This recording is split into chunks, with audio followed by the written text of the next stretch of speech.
Can you all hear me well? Yeah, great. Okay. So, once upon a time, there was a man who possessed a ring of a great value. The ring hid the power to make its wearer beloved of God and man. The man had 3 sons, but could not decide to whom of them he would pass on the ring. So he asked a jeweler to produce 2 copies of the ring that would look precisely the same as the original one. But after his death, the sons ended up in a dispute over the authenticity of their respective rings. To settle their conflict, they went to a judge. After assessing the situation and knowing the ring's miraculous value, the judge pronounced his conclusion. You tell me that the real ring enjoys the hidden power to make the wearer of God and man beloved. Let that decide. Which of you do 2 brothers love the best? You're silent. Do these love-exciting rings act inward only, not without? Does each love but himself? You're all deceivers. None of your rings is true. The real ring, perhaps, is gone. To hide or to supply its loss, your father ordered the 3 rings for 1. If each of you has had a ring presented by his father, let each believe his own the real ring. It's possible the father chose no longer to tolerate the one ring's tyranny, and certainly, as he much loved you all, and loved you all alike, it could not please him, by favoring one, to be of 2 the oppressor. Let each feel honored by this free affection, unwarped by prejudice. Let each endeavor to vie with both his brothers in displaying the virtue of his ring, assist its might with gentleness, benevolence, forbearance, with inward resignation to the godhood. And if the virtues of this ring continue to show themselves among your children's children after thousand years, then appear before this judgment seat, and a greater one shall sit upon it and decide. The story of the 3 rings is part of a play, Nathan the Wise, written in the 18th century by the German playwright and Enlightenment philosopher Gotthold Ephraim Lessing. The story is set in the 12th century Jerusalem, which then, and still after almost a millennium, serves as a setting for the struggles between the 3 biggest monotheistic religions of the world. So what does this story tell us? It contains crucial points for the topic of our panel that we can derive from the judge's words. As the Islamic Studies professor Syed Hossein Nasser has pointed out in his book Heart of Islam, I quote, "The multiplicity of races, nations, and tribes necessitates the diversity of revelations. Therefore, the divine will that we have to consider is by way of example demonstrated in the Quranic verse. If Allah had willed, He would have made you one nation, but He may test you in what He has given you, so compete in good deeds." Thus, apart from religious relativism, the story tells us to also consider God's command to us and the judge's command to the 3 brothers, to embed our coexistence in good deeds and virtues we share. Some interpret the 3 rings in terms of religious tolerance, but I want to rather emphasize the relationship between the 3 brothers and thus approach our topic of equality, inclusiveness, and non-discrimination by discussing and examining critically some aspects of our societal lives.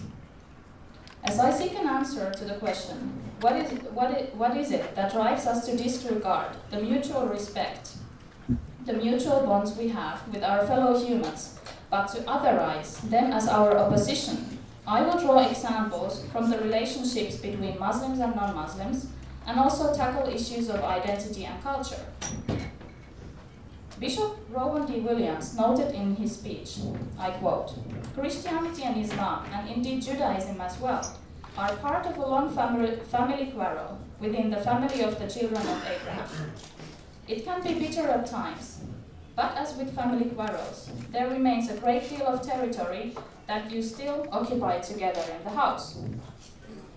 The essence of this common territory can in our everyday lives be defined by a sum of multiple aspects that are in play when we are supposed to share a social space with those of whom we, like the 3 brothers, perceive as the adversary other. As my home country, Finland, as many other European countries at this moment, is receiving an increased number of refugees from Syria, Iraq, and elsewhere, the public discourse is in many cases characterized by the fear of Islamization of the country by the refugees and other Muslim citizens. This idea is embedded in the thought of a creeping Sharia, which emerges from the idea of Islam as a manipulative religion, a feature of Islamophobia identified by the Runnymede report already in the late 1990s. What strikes me the most is not the level of this plain ignorance that, in my optimistic thinking, can actually be overcome by education, but it is the deeper-rooted attitudes towards these refugees and Muslims in general, supported by the argument that they are too different from from us. Surely there are socio-political factors in the country that drive people to this modus of self-defense and not to welcome newcomers, when even the issues of its so far citizens are in trouble in terms of welfare and prosperity. Yet I want to point out that it is the micro-level social interactions which define much of that what we perceive our vis-a-vis to be, and that they form the sources of these perceptions, and we need to investigate them more in detail. For this examination, I consider the German sociologist Alois Hahn's explanation on how Fremdheit, or otherness, is no inherent quality of a human being, but it is a definition of a relationship. It is a label, an operation of attribution that is carried out by the attributor him or herself. Thus, we are dealing here with the social construction of the other. Hahn notes that the otherness changes according to the circumstances. This is clear when we think about civil wars. Over one night, the person you just considered your neighbor, one of us in the block, and maybe also a fellow player in the soccer team that you both swear loyalty to, he can become the enemy, the other, opposed to whom you are mirroring your own position. Followingly, Alois Hahn maintains that the social construction of the other, in this sense, operates within a selection and variety of criteria that are based on commonalities and differences, taken as a source for self-identification. And this self-identification functions in terms of juxtapositions. Thus, each person embodies a sum of identities that we use in different settings to position ourselves in the social space we are located in. These identities are needed in many aspects of our lives. For example, my religious identity gives me an answer for existential questions.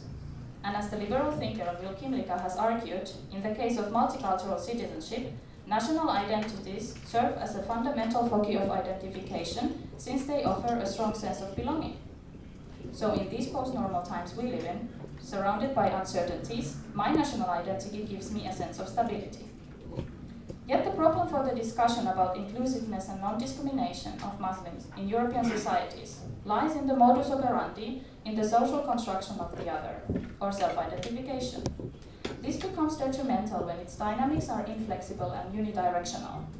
When only one component of a person's identity is taken as determinant, when commonalities are being pushed aside as negligible, even though so far they have been functioning, or they could be doing so, a strong aspect of unification. So when do we stick to the commonalities, and when do we let the differences dominate? If two people can feel unified by their profession, for instance in the setting of a worker association meeting, does the feeling of this solidarity have to disappear when they are sitting on the opposite sides of a stadium in a soccer game? Our example of the three brothers shows how easily this can happen.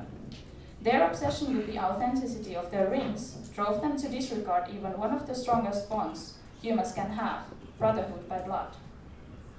Similarly, what happens in Finland and in other European countries at the moment regarding the relation in which Muslims are seen can be analyzed in this framework. In public discourse, when Muslims are excluded from the societal us, they are being defined only through their religious affiliation, and thus the category of the other is stamped on their foreheads like passports at a border control desk. Muslim writers dealing with Islam in European societies, such as Navid Kermani and Tariq Ramadan, have recognized the difficulties that this kind of forced reduction of our naturally hybrid identities brings along, when suddenly a person is forced to problematize and think about an identity she or he has so far taken for granted. Inclusiveness requires acknowledgement of a person as one of us. And, as Kermani has argued, the price that we Muslims pay when being pushed into dichotomies would be to belong only to that category one is ascribed to by an outside force and to dissociate with the other.